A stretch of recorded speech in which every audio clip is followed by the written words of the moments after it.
One of the names of Surat Al-Fatihah is actually Surat Al-Salah. It is actually called the prayer. And we'll talk about a narration why the ulama call it that, because Allah subhanahu wa ta'ala has referred to it as As-Salah. And that is to say that there is no Salah without Al-Fatihah. But I want you to imagine if you were there with the Prophet ﷺ when he received As-Salah. The same way that he received As-Salah, as in the prayer, and Isra and Mi'raj on the Night Ascension, and we put ourselves in the position, because Salah is Mi'raj al-Mu'min, it's the ascension of the believer, as if we were with the Prophet ﷺ when he ascended to the highest place and received that message from Allah subhanahu wa ta'ala. Likewise, imagine you're with the Prophet ﷺ. And Abdullah ibn Abbas radiallahu ta'ala anhuma, he says that when Jibreel alayhi salam was with the Prophet ﷺ one day, he heard a sound from above like a door opening. And he looked up and he said, هَذَا بَابٌ قَدْ فُتِحَ مِنَ السَّمَاءِ. This is a door that has opened from the heavens, and it has never been opened before. And he said that an angel came down from it and came to the Prophet ﷺ and said, receive the glad tidings of two lights that have been given to you and have never been given to anyone before. And that was Al-Fatihah and the last two verses of Surah Al-Baqarah. These ayat came to the Prophet ﷺ from Allah subhanahu wa ta'ala, and you will never recite a single letter of them except that you will be granted what you are asking. SubhanAllah, if you imagine that there's no equivalent of Al-Fatihah in any scripture before, that no prophet was given a gift, no ummah was given what we were given through Surat Al-Fatihah. You enter into your salah and the conversation with the King of Kings begins. Now, the Qur'an is a monologue. Allah speaks directly to us. And what we learn from that process of the Qur'an being a monologue is two things. And Imam al-Ghazali rahimahullah said that the division of how the ranks of the believers are in regards to their conversation with Allah is that there are those who can anticipate and connect with the Qur'an as revealed to the Prophet ﷺ. And then there are those who interact with the Qur'an as if it was revealed to them. And then the third, which is the highest, are those that put themselves in the position as if Allah is speaking to them directly, meaning as if they're feeling it, they're sensing that conversation with Allah subhanahu wa ta'ala. But the Qur'an is a monologue. Dua is a dialogue, right? Dua is two ways. Allah subhanahu wa ta'ala speaks to us and we speak to Him. And a dua, huwa al-ibadah, as the Prophet ﷺ said, supplication is worship. And when it comes to Surat Al-Fatihah, Surat Al-Fatihah is a dialogue with Allah subhanahu wa ta'ala. And it's a beautiful dialogue. Allah subhanahu wa ta'ala says in the Hadith Qudsi, قَسَمْتُ الصَّلَاةَ بَيْنِي وَبَيْنَ عَبْدِي نِصْفَيْنِ. I have divided this prayer between me and my slave into two halves. So as-salah here is referring to Al-Fatihah. And here's what I want you to visually capture, which is absolutely incredible. If you were to look at Surat Al-Fatihah, the first half of Surat Al-Fatihah up until Ihdina Sirat Al-Mustaqim, that is the part that is praising Allah subhanahu wa ta'ala. The second half is the dua, is the ask from Allah subhanahu wa ta'ala. If you look at it visually, it's exactly half the page. So it is two halves that Allah subhanahu wa ta'ala has mentioned. And this is an important distinction to make. There's a hadith where Mu'adh radiallahu anhu was with the Prophet sallallahu alaihi wasallam. He says, Ya Mu'adh ibn Jabal. He calls him out 3 times. Oh Mu'adh, oh Mu'adh. And Mu'adh says, Labbayka ya Rasulullah, here I am, O Messenger of Allah, here I am. And he says, do you know what the right of Allah upon His servants is? What is it, Ya Rasulullah? That they worship Allah subhanahu wa ta'ala without attributing any partners to Him. And in the rest of the hadith, the Prophet ﷺ says, to paraphrase, and do you know what the right of the servant is upon Allah subhanahu wa ta'ala? That Allah will not punish them. That should they abide, Allah will not punish them. And so our entire relationship is what Allah subhanahu wa ta'ala gives us in return for our worship to Him, even though He created us and gave us the ability to worship Him subhanahu wa ta'ala. And so you start this dialogue. Allah Azza wa Jalla says, إِذَا قَالَ الْعَبْدُ الْحَمْدُ لِلَّهِ رَبِّ الْعَالَمِينَ. When my servant says, Alhamdulillahi Rabbil Alameen, all praise is due to Allah, the Lord of the worlds. Allah says, Hamadani Abdi. My servant has praised me. Who is Allah talking to? Remember, when Allah prays upon us, He's talking to the angels. So imagine Allah talking to those that are with Him and saying, my servant over there, my servant praised me. And alhamd in this regard is such a beautiful way to approach Allah, because hamd is a comprehensive way to praise Allah. It includes within it athana wa shukr, which is praising Allah subhanahu wa ta'ala as He deserves to be praised, but also gratitude. So it actually includes both of those things. So it's a perfect way to praise Allah subhanahu wa ta'ala.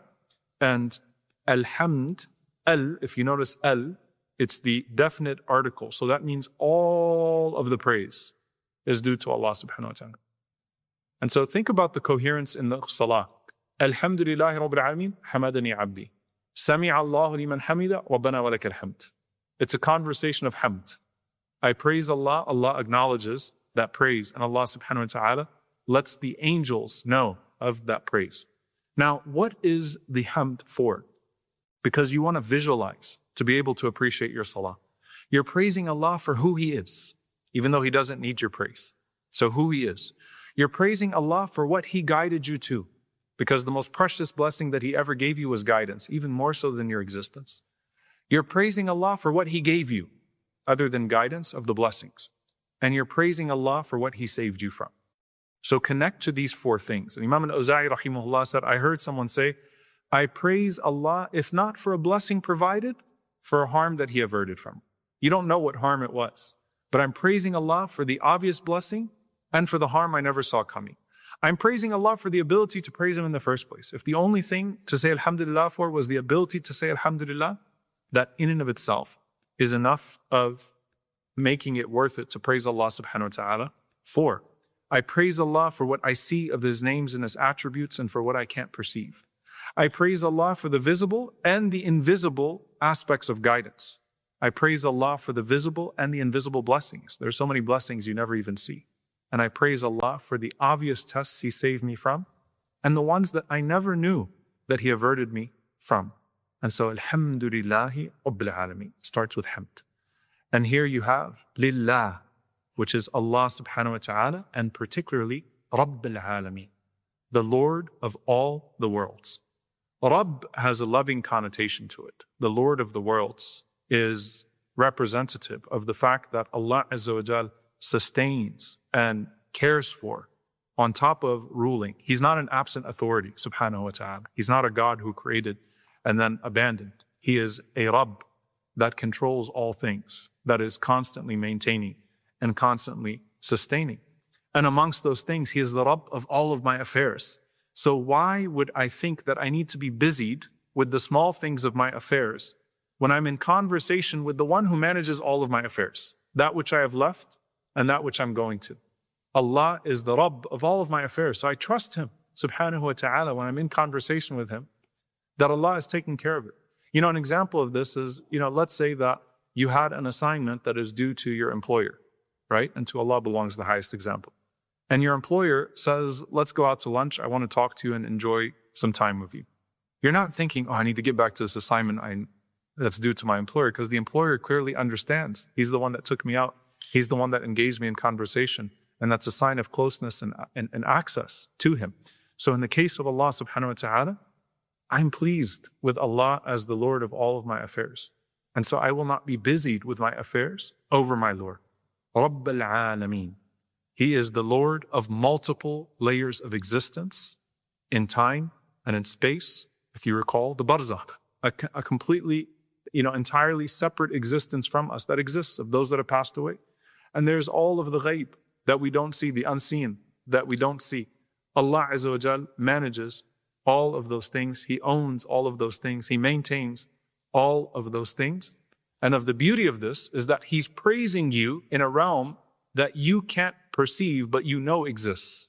And that is with the realm of the angels. He's praising you with the angels in one of the other realms that you are not able to access in the moment in terms of perception, but you know that it exists and you praise Him as He deserves to be praised always, knowing that you will never praise Him enough and that you should praise Him for the ability to praise Him. Alhamdulillahi rabbil alameen. And Allah says, hamadani abdi. My servant just praised Him. And then you say, Ar-Rahman, Ar-Rahim. You praise Him for His all-encompassing mercy, and you praise Him for His exclusive mercy, which you seek as a constant. You see, Ar-Rahman His mercy encompasses all things. Everyone benefits from Ar-Rahman. Every form of rahmah, every form of mercy that exists as an extension of what Ar-Rahman bestows. But as for Ar-Rahim, there is a consistent mercy. وَكَانَ بِالْمُؤْمِنِينَ رَحِيمًا. Allah is especially merciful to the believers. As Ibn Abbas radiallahu anhuma said, Rahman in this dunya, Rahim in the akhirah, that there is a special type of mercy that you seek from Allah subhanahu wa ta'ala. So you praise Him, Ar-Rahman, Ar-Rahim. And Allah subhanahu wa ta'ala says, Athna alayya abdi. You see my angels. My servant has extolled my praise. Now it sounds very similar in the English language, but thana means layers. It means to put layers of something, right? So my servant took the praise that he already gave me and he put praise on top of that praise. Athna alayya abdi. So my servant beautified his praise with an extra layer of praise. And by the way, this is also indicative of the adhkar that we make in the salah. You could say, Subhana Rabbi al-Azim in your ruku' and that's enough. But you beautify it by saying, Subhana Rabbi al-Azim wa bihamdihi. You could say, Subhana Rabbi al-A'la and that's enough. But when you add wa bihamdihi and with his praise, it always makes it even more blessed. The Prophet ﷺ mentioned the completeness of Subhanallahi wa bihamdihi. So you added onto that praise. And you think about when you will need Allah's mercy most, even though you always need it. And you think about the Day of Judgment. And what's the next verse? Maliki yawmiddin, Master of the Day of Judgment. And subhanAllah, you move, as the scholars say, from praising Allah for His Jamal to praising Allah for His Jalal, for praising Allah for His beauty, to praising Allah for His majesty, for His authority. There is a fear that exists, a trepidation when the believer thinks about Yawm ad-Din, thinks about the Day of Judgment, resurrection, retribution, debt, right? And it shows you that when the believer asks, the believer is thinking about the Day of Judgment much more than they're thinking about the matters of this world. Maliki Yawm ad-Din. Maliki Yawm ad-Din refers to Allah subhanahu wa ta'ala as the sole authority, the purveyor of justice, the one who will judge. And so I come to you, O Allah, not just for mercy in my worldly affairs, but more importantly, for mercy on the Day of Judgment. And this is connected, by the way, to the initial hamd, to the initial praise. Allah subhanahu wa ta'ala says, وَقُضِيَ بَيْنَهُمْ بِالْحَقِّ وَقِيلَ الْحَمْدُ لِلَّهِ رَبِّ الْعَالَمِينَ. That when the judgment takes place and it's all said and done, and the gavel drops, then it is said, Alhamdulillahi Rabbil Alameen. When we think about people who have been dealt with injustice, there's hamd on the Day of Judgment when they see that on Yawm ad-Din, Allah did not forget the debt that was owed to them, the injustice that was committed against them. We think about that especially with our brothers and sisters in Gaza, that think about the hamd, the relief that you feel when the injustice that bothered you, you see that Allah subhanahu wa ta'ala did not let it go, right? So you go from praising Allah subhanahu wa ta'ala for His encompassing mercy, and then specifically His authority. And this is the difference now between Athna alayya abdi and what Allah says after you say Maliki yawmiddin. Allah says after you say Maliki yawmiddin, Majjadani abdi. Majjadani abdi. Which would mean my servant has glorified. The difference between thana and tamjid. Thana is all-encompassing praise. Tamjid is glorifying Allah for specific notions of kingship and authority. Okay, so it's a very specific type of praise. And by acknowledging Allah subhanahu wa ta'ala's unique authority, you're acknowledging your state of servitude.